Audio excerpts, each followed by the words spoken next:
Hey ladies and gentlemen, how you doing? I know I hadn't made a video in a while. Um, the last video I made, I left you guys kind of hanging in the air. It's because I'm hanging in the air. So, Ruthie has been doing most of the... oh, by the way, I'm in Grove City, or close to Grove City, on the off-ramp, which is right next to Interstate 79 and 80. And I'm here because most of the times I go to Youngstown and end up having to turn around and deadhead back to Pennsylvania to get a load. So this time I decided to pull up a little bit short. I don't like it here really because it's unlevel. Plus I'm on the off-ramp and I don't like being on off-ramps. That's not good. I always like to be on the on-ramps, because vehicles are coming from a low rate of speed going up to a high rate of speed on the on-ramp, and it's just safer. But it's a really long ramp and I'm at the very bottom of it, so hopefully people can stay in control and don't get out of control. There is no parking sign, so we're good. So where was I? So, I know I've been leaving you hanging for a few days. I got this load over from Burley, Idaho, and delivered it this morning. I got there last night. And wearing a Superfans hat he sent to us a year ago or so. He's a Christian brother. So he sent me this, man of faith. Thanks, Mike. Appreciate you. So yeah, back to what I was doing. Been leaving y'all hanging, like I just keep doing every time I keep saying I'm leaving you hanging. And the reason why is because I'm just kind of up in the air with what's going on. So let me tell you what's going on.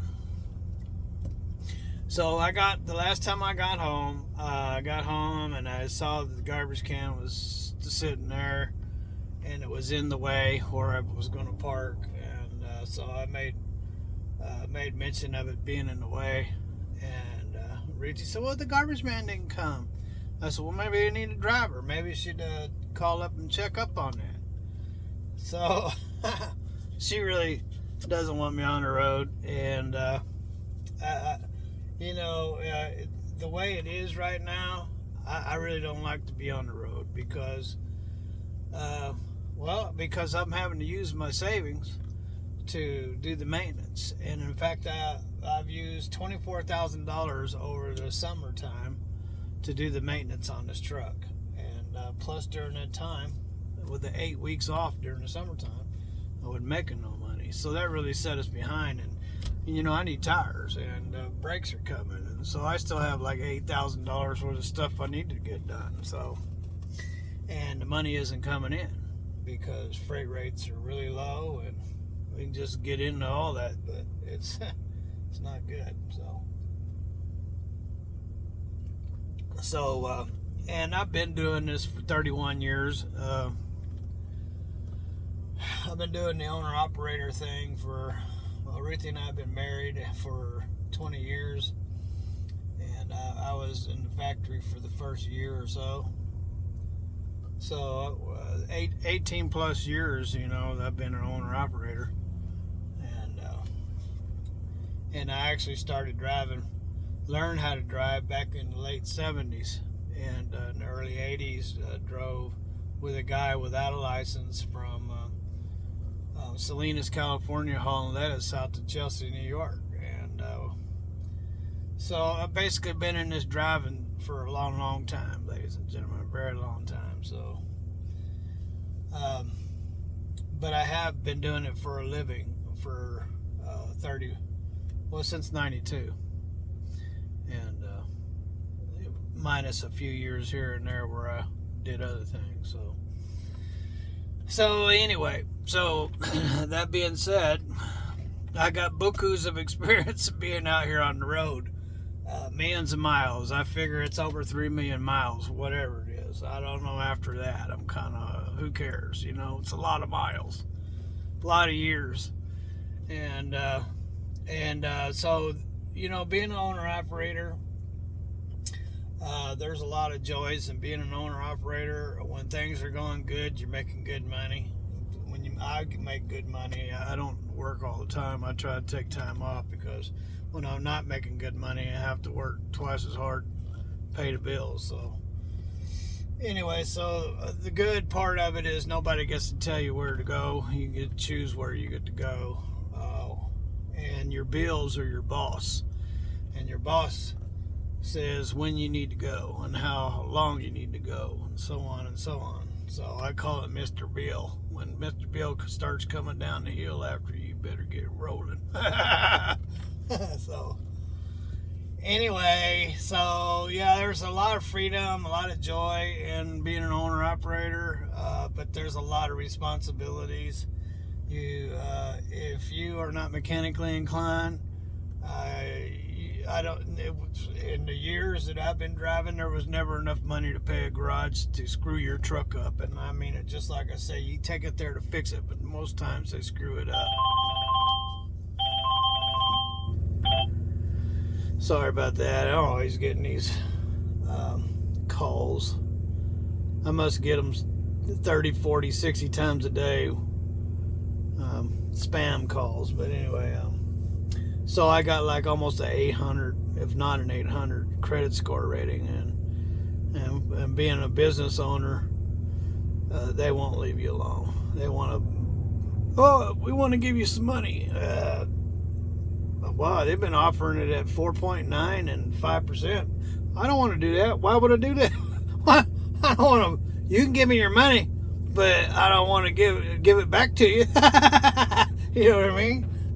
So if you want to give me money, I'll take money, but I don't want to borrow the money for an interest rate. Come on. Forget it. Don't call me. If you see this video, don't call me. Unless you want to give it away for free, then I'll take it. Thank you very much. So anyway, yeah, so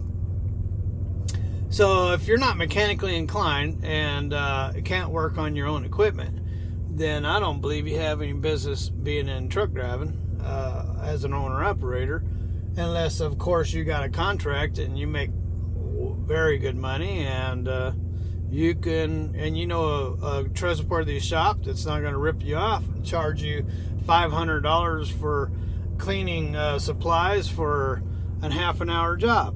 So, which I've had done to me by Kenworth, and I'm telling you, they're just waiting for you to come in the door, so they can, you know. So I don't want to be talking bad about nobody right now. So,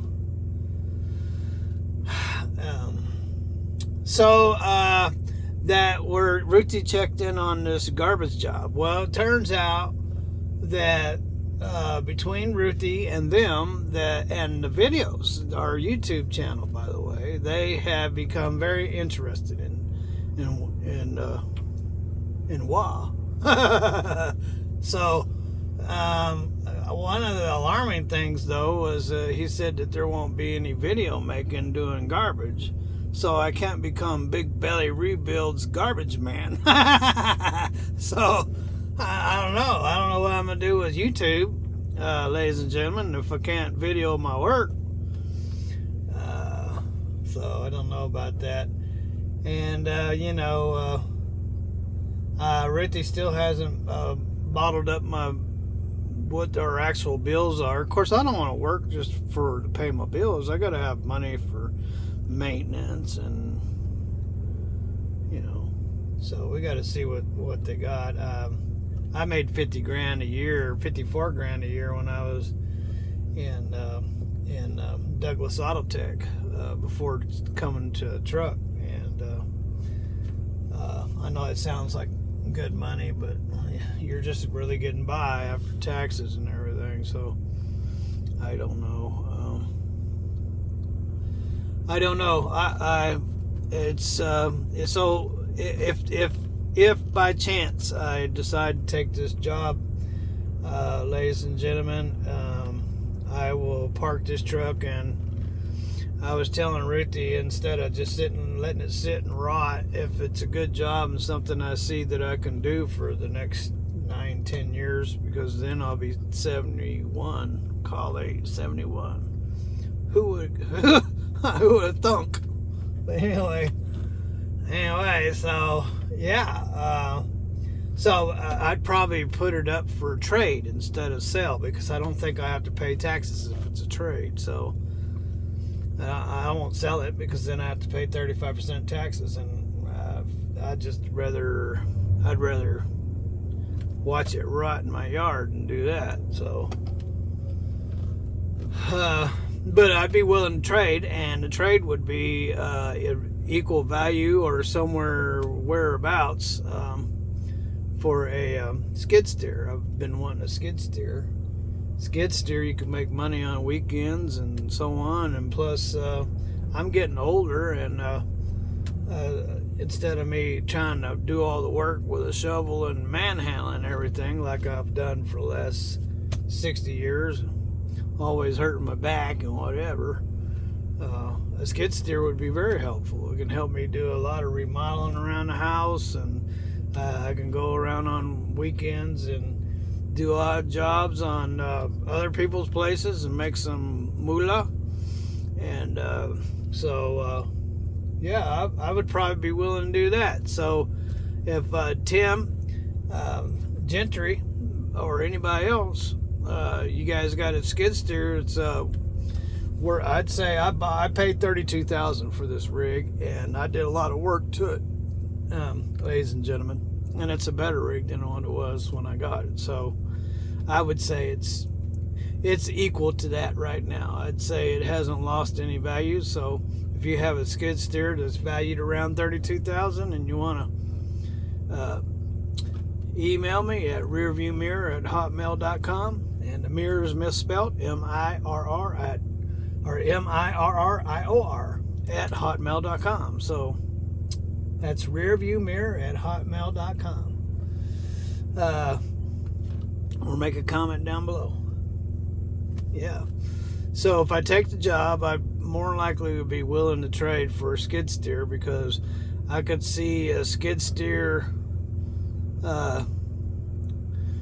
being profitable. If things didn't work out with the new job, I can always go make money doing a skid steer. You know, I have the dually at home and a trailer, and now the trailer, I think I'd have to change the axles out on it and beef up the frame a little bit to haul a skid steer around, but I can do that. And so I have the equipment to move the skid steer around. So that's a thought. Anyway, so I know I'm dragging this out. I told you guys that in Pennsylvania, I'm looking at the load board, just looking at a load light enough and enough to make pay the fuel to get me home, so I can talk to this. I guess the guy's name is Richard. Hello, Richard. So he's been talking with the wife, and seems like they're interested. So we'll see. I'll find us a load and head on that way, ladies and gentlemen. Keep us in your prayers. Ruthie also got a job to supplement this idea, and it's a part-time job, but it's very flexible, so she can come and go as she wants, and and it's only 20 hours a week, and so it's like $640 or $680 a month. So so she's she really wants me at home. We got a boy that needs his dad, and even though he doesn't know it, he needs him. So and that's my son AJ. So ladies and gentlemen, I got married older and remarried, and Ruthie's 16 years younger than I am, and she wanted to have a baby, and so it's like, who am I to say no to a woman? So we had a son when I was 50, and so he's 11 now. And he's a little bit of a handful for Ruth to be. So keep us in your prayers, ladies and gentlemen, and that's what's going on with us. And I'll keep y'all in your prayer, in my prayers. And in fact, Father, here, and Father, I lift the people up that are watching this video. Whatever troubles they might have, Father, please help them with it, and may their names be written in the Lamb's Book of Life, and may they not be left behind during the tribulation. That's be a horrible time. And yes, Father, and thank you for YouTube, and thank you for all the comments, and thank you for the new doors opening, and thank you for all that you do. In Jesus' name I pray. Amen. All right, ladies and gentlemen, I was going to say, and I'll pray for you, so I just did. You have a wonderful day. Have lots of fun wherever you are. God bless. Yes, here comes the finger. And later.